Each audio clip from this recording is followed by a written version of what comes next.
menjadi ASN itu sebagian mendambakan, tapi ada di Jawa Barat, Pangandaran, ASN diterima, tapi karena ada pungli dilaporkan. Diancam dia akan dipecat. Dia malah memilih untuk berhenti. Bagaimana menurut kalian? Apakah ini pilihan yang tepat atau ini pilihan strategi saja? Menurut analisis saya,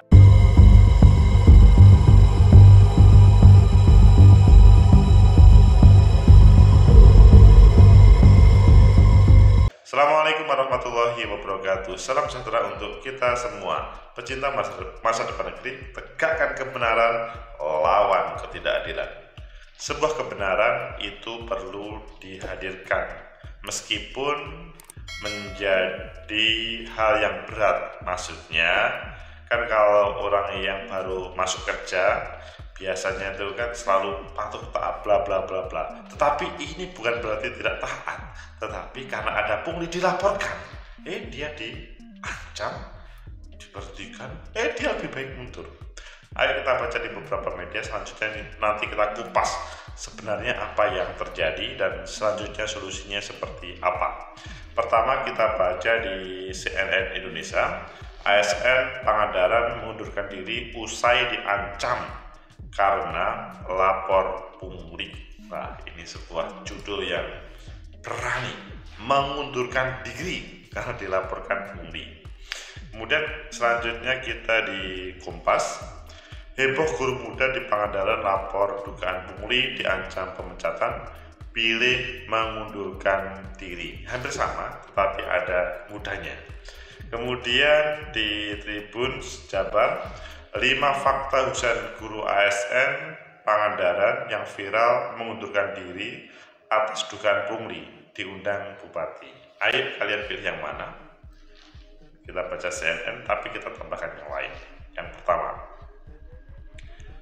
CNN Indonesia, ASN Pangandaran mengundurkan diri usai diancam karena lapor pungli. Pasti heboh dimanapun kalau ada seorang ASN mundur. Jakarta, CNN Indonesia, guru di Pangandaran, Jawa Barat, Husein Ali Rafsanjani mengundurkan diri sebagai aparatur sipil negara ASN karena didesak menurunkan laporan terkait dugaan pungutan liar. Selain didesak, Husein juga mendapat ancaman. Husein bercerita kejadian itu bermula pada saat dirinya mendapat surat tugas sebagai ASN di Pangandaran pada 2020. Dia harus mengikuti latihan dasar Latsar di Bandung. Namun Husein dimintai uang transportasi. Dia mengaku jengkel karena seharusnya uang tersebut sudah dibiayai negara. Tak punya pilihan, dia pun akhirnya tetap membayar. Kalian bagaimana pilihannya ini? Ini malah melawan. Tiba-tiba H-7 kita disuruh bayar uang transport. Yang bikin jengkelnya tuh ikut sama rombongan. Kalau saya dan naik motor dari Pangandaran ke Bandung, harus tetap bayar, kata Husein dalam unggahan di video Instagram Selasa. Berangkat dari Instagram. Media memang hebat. Tak sampai di situ, Husein juga diminta uang lagi saat Latsar. Dia ditagih 350.000, padahal saat itu dia benar-benar tak punya uang. Ini yang menjadi berat bagi dirinya. Apalagi kata Husein, gaji dia selama 3 bulan belum dibayar. Uang di rekening dia pun tak sampai 500.000. 3 bulan belum dibayar. Sampai yang nagih gitu, saya bilang, saya nggak ada uang banget. Saya kasih screenshot rekening saya, nggak ada. Di 500.000 aja nggak ada di rekening waktu itu. Akhirnya Husein memutuskan untuk melaporkan pungli itu, dilaporkan di lapor.go.id. Semua bagus ya, ada proses lapor.go.id dan ditindaklanjuti. Dia juga mencantumkan bukti-bukti pungli tersebut dengan kata-kata yang baik, dengan kata-kata yang saya pikirkan bersama teman-teman saya. Katanya, Tak lama setelah itu tiba-tiba ada seorang yang mencari pelapor. Husein menyebut banyak orang yang jadi tertuduh. Oleh sebab itu, dia pun mengaku bahwa dirinya yang melaporkan pungli tersebut. Mengamankan teman-teman semuanya. Saya nggak mau ngerugiin orang. Saya ngaku aja bahwa itu yang lapor saya. Dari situ ditelepon untuk menghadap ke kantor BKPSDM, Badan Kepegawaian dan Pengembangan Sumber Daya Manusia Pangandaran di Jalan Brigi, ujarnya. Husein lalu mendatangi BKPSDM. Di sana dia disidang oleh belasan orang. Husein mengaku dicecar oleh orang-orang tersebut. Dia ditanya alasan mengapa melakukan laporan. Dicecar. Saya di tengah lingkaran gitu, terus ditanya-tanya, kan kenapa lapor? Saya bilang saya keberatan, saya tidak bisa bayar uang yang saya nggak tahu ini untuk apa, urgensinya apa. Husein mengatakan BKPSDM beralasan tidak mempunyai biaya untuk latsar karena dananya dialihkan untuk masalah COVID. Kemudian Husein pun meminta bukti tersebut. Maaf ya, walaupun masih muda nih, saya kan nggak goblok, saya gini-gini juga S1. Wah, S1 bisa jadi andalan. Nggak bisa kalau uang negara tuh kalau dipindah perpindahan dana tuh pasti ada suratnya. Saya mintakan surat perpindahan dananya. Bu, di mana biar saya laporin nurunin laporan sebelumnya. Namun BKPSDM tidak bisa memberikan bukti tersebut kepada Husein. BKPSDM pun memberi alasan lain kepada Husein, namun Husein yang tetap mendapat jawaban yang masuk akal. Tidak masuk akal maksudnya ini. Mereka bilang beralasan lagi katanya, sebenarnya uangnya nggak ada, jadi karena kamu latsarnya waktu awal online tiba-tiba offline, jadi dananya belum disiapkan dari awal. Mereka bilang beralasan lagi katanya, sebenarnya uangnya nggak ada, jadi beda sama argumen sebelumnya. Terbebani ancaman. Husein mengaku disidang selama 6 jam oleh belasan orang. Dia juga diancam dipecat jika tak menurunkan laporan yang dibuatnya. Katanya kalau laporan ini nggak diturunin, bisa dipecat karena bisa dianggap merusak nama baik instansi. Gitu merusak nama baik instansi. Husein saat itu masih berusia 24 tahun pun tetap tak bersedia menurunkan laporannya.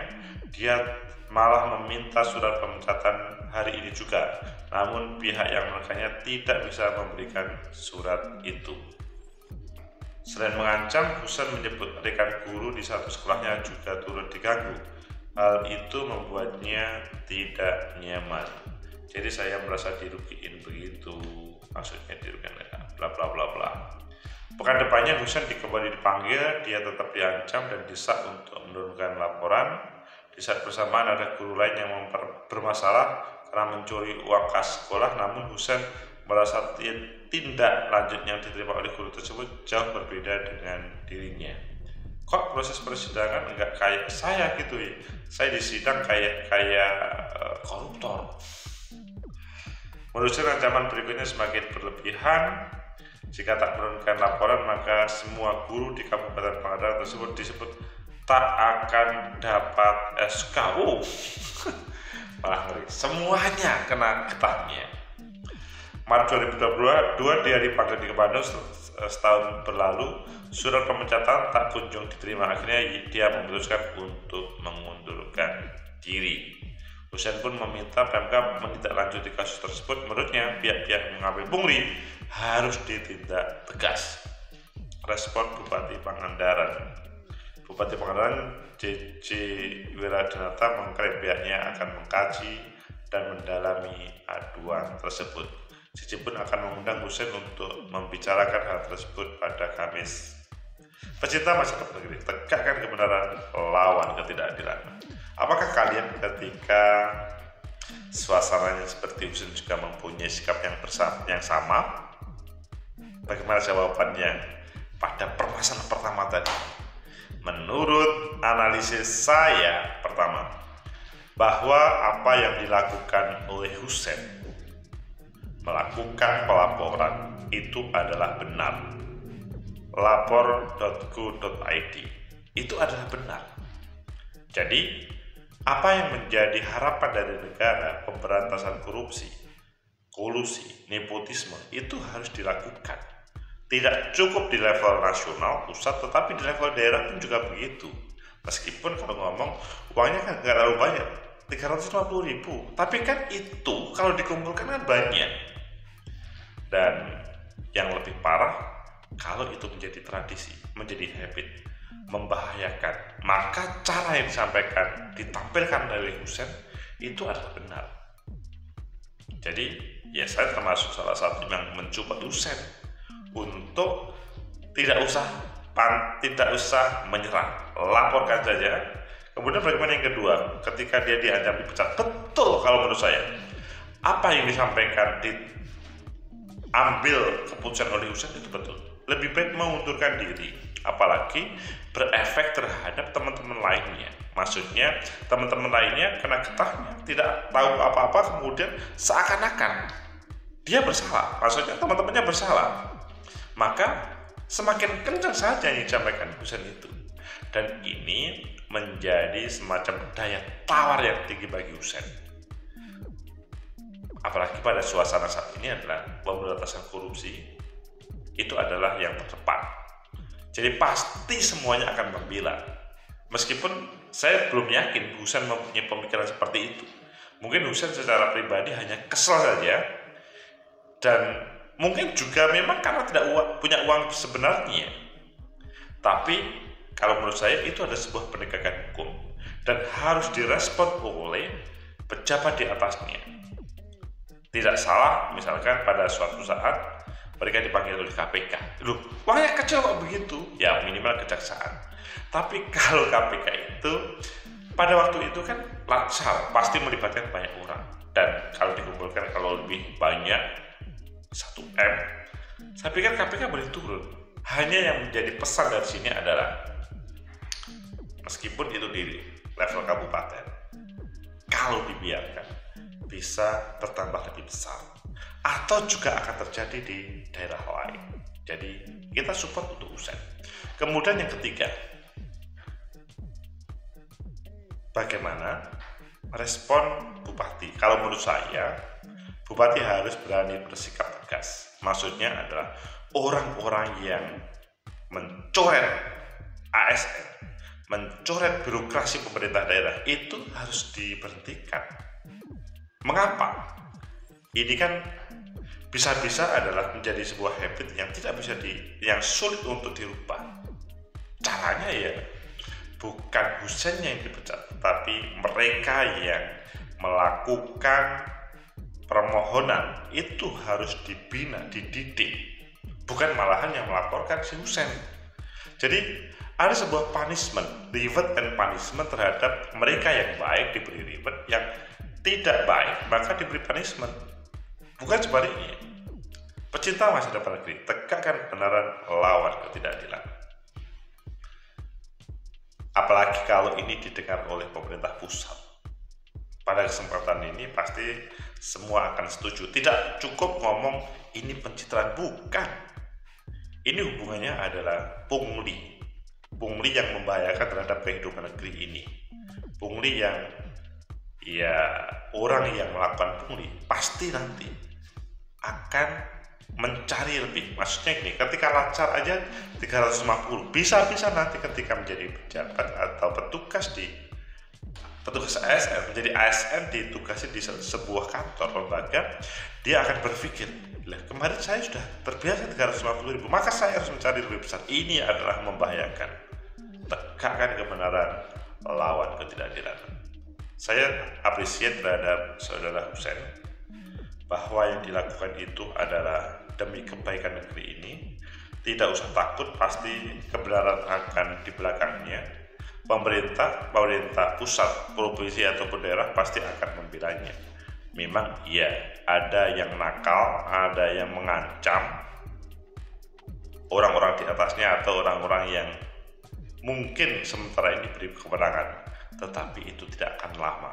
Pasti kebenaran yang akan hadir dan akan melawan mereka. Kami dukung Husein, semoga para guru lainnya juga mendukung.